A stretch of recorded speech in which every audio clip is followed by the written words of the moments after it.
Bienvenidos a Introducción a Control Automático de Procesos. En este caso particular, vamos a ver la parte práctica de lo que sería el criterio de root como tal. Parte práctica. La idea es, a la hora de desarrollar este ejercicio, tener el origen igual a 1 y vamos a proceder en el cálculo. Tenemos la siguiente función de transferencia en cuestión. Lo que debo hacer es recapitular lo que sería la medida de lo que sería la ecuación característica. En este caso particular voy a hacerle un par de modificaciones como tal. Le voy a adjuntar, por ejemplo, que en vez de 20K sea, por ejemplo, 5K y de acá 5. Le voy a decir que en vez de 6 positivo sea 6 negativo.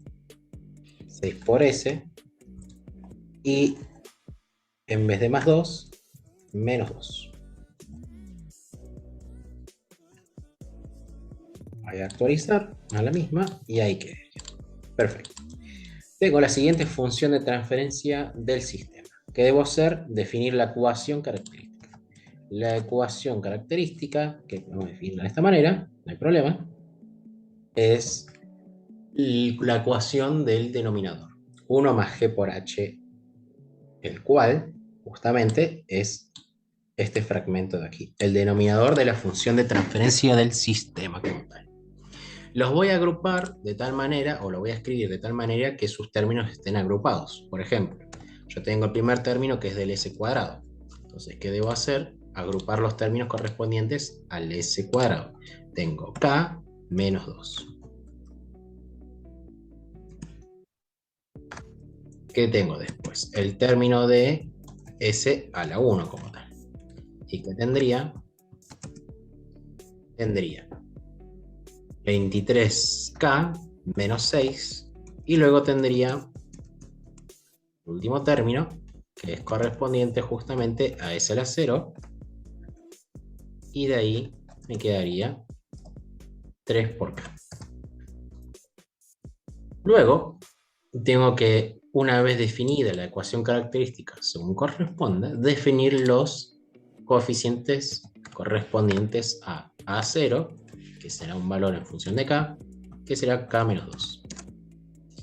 Luego, A3, o mejor dicho, A1, que es un valor, una función dependiente de k, será 23k menos 6. Y justamente A2 será en este caso, función de k, 3k. Mientras que A3 será igual a 0. Al igual que A5 y A4. ¿Qué debo hacer? Proceder con el cálculo. Para proceder con el cálculo, lo que debo hacer es calcular los coeficientes respectivos. B1, que será en función de k, ¿qué será? Será A1 en función de k por A2 en función de k. Menos A0 en función de k por A3. Si A3 es 0, esta multiplicación también se vuelve 0. Y todo esto me quedará dividido sobre A1 en función de k. A1 por A2 dividido A1 es básicamente A2. Así que puedo simplificar todo este procedimiento en que B1 básicamente va a ser A2. Y B2 como tal, ¿qué será? Será A1, 23k menos 6, por A4. Y A4 es 0. Entonces ese término se me cancela. Será A0 por A5 y A5 es 0. Entonces B2 básicamente será 0 y de por sí B3 también será 0. Si yo decido calcular C1, me dice calcula B1 por A3 y A3 es 0. A1 menos A1 por B2 y B es 0. Y B2 es 0. Por lo tanto, C1, C2, C3 también valdrán 0. Así que ya directamente el procedimiento se ha terminado. Lo que debo proceder es definir la matriz root, por ejemplo, y de esa manera decirle en función de k que va a ser una matriz del tipo 3×3 y que tendrá como elementos A0, A2, A4 A1, 3, A5, B1, B2 y B3. Y esto lo evalúo, por ejemplo, con lo que sería el igual simbólico, y de esa manera me quedaría el resultado plasmado.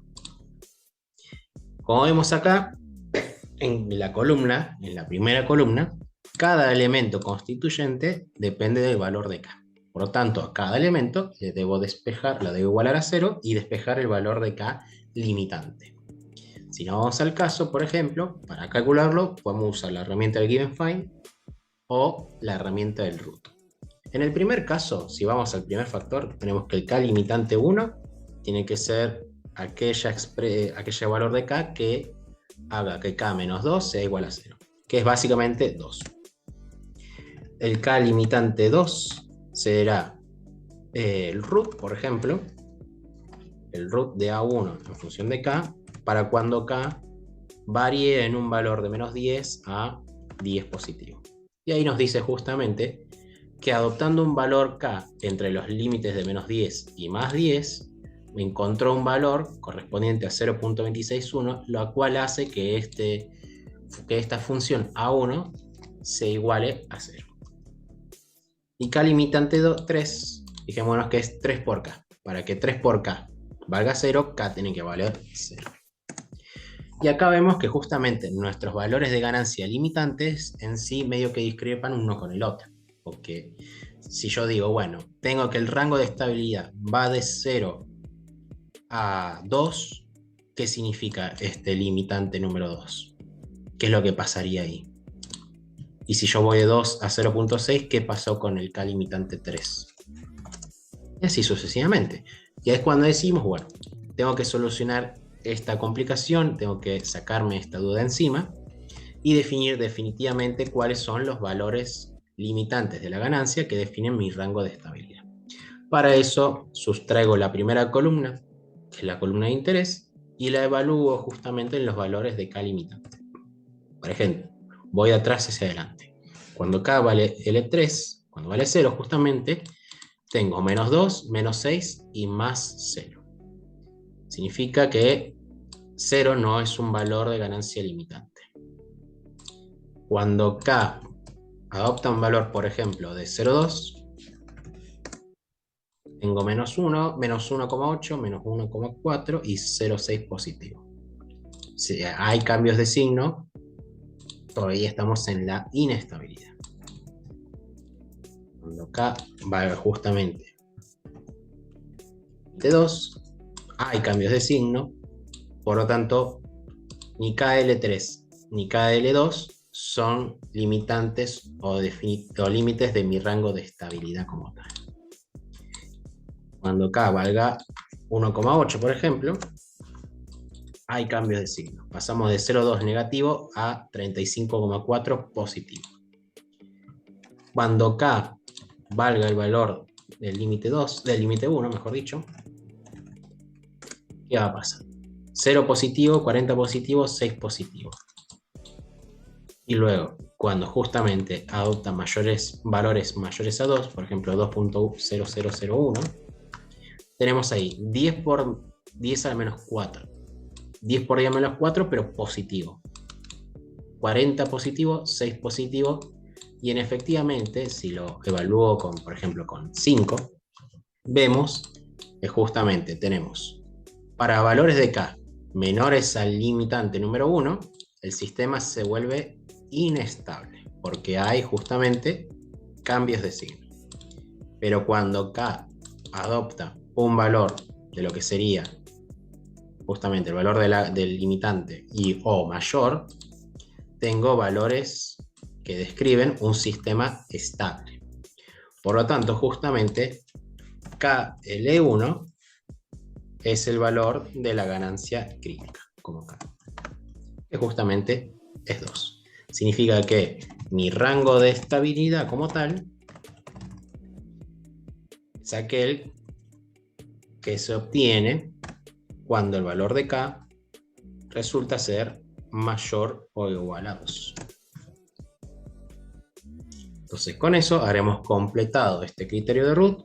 Por ejemplo, yo lo que puedo realizar es complementarlo con lo que sería polos a lazo cerrado. Sustraigo este denominador, lo defino como denominar S de K, por ejemplo, y voy a hacer doble experimentación. Voy a definir como den1 en función de S para cuando este denominador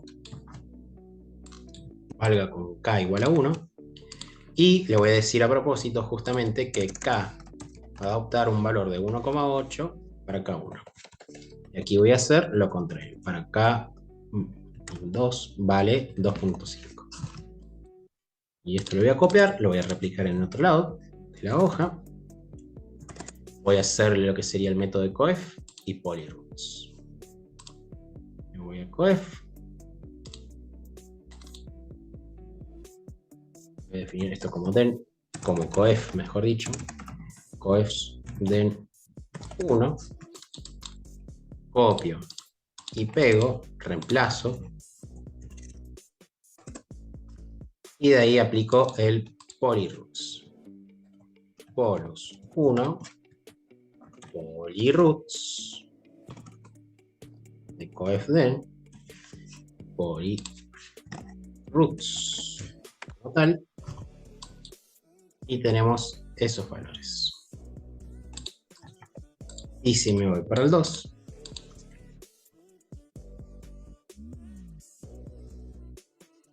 tengo esos otros valores. ¿Qué significa? Cuando el rango de estabilidad está dado para cuando el valor de la ganancia K adoptaba un valor mayor a 2. Acá tengo mi sistema evaluado para un K menor a 2, 1,8. Dándome como resultado, si lo analizo por el criterio de estabilidad de polos a lazo cerrado, que los valores de los polos correspondientes para dicho valor de K menor a 2 es un polo real negativo y un polo real positivo. No todos los polos se encuentran del lado izquierdo de la ecuación, el lado izquierdo del semiplano S. Por lo tanto, este sistema como tal sería inestable, complementando la respuesta adoptada por el criterio de Roots. Si quieren lo puedo graficar. Tenemos justamente la parte real,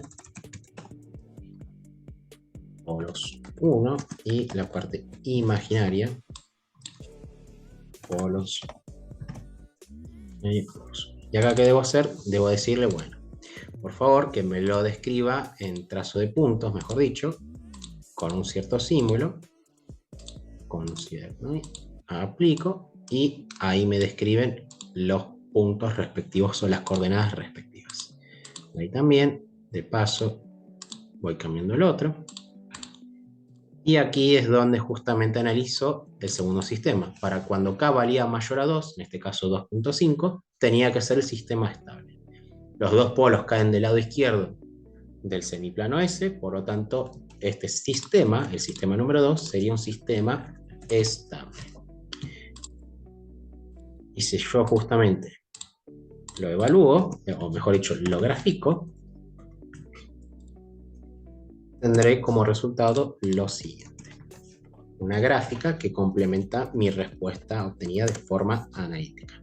Los dos polos como tal se encuentran del lado izquierdo del plano S. Fijémonos que uno de los polos, que es el último, o el segundo, es menos 0,14, muy cerca del eje imaginario, justamente porque el valor de la ganancia se encuentra cercano al valor crítico correspondiente, que era igual a 2. Por ejemplo, si yo a esto lo aumento a 5, se me actualiza un poco el resultado y ahí vemos un poco más cómo se describen los datos como tal. Fijémonos si esto lo cambio a 1, cómo cambian la magnitud de los polos y demás.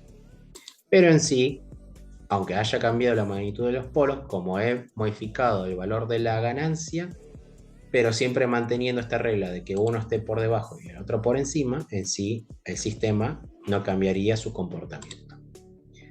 Será un sistema inestable y será un sistema estable por el momento. Y con eso termina la clase práctica. Nos vemos en el próximo módulo.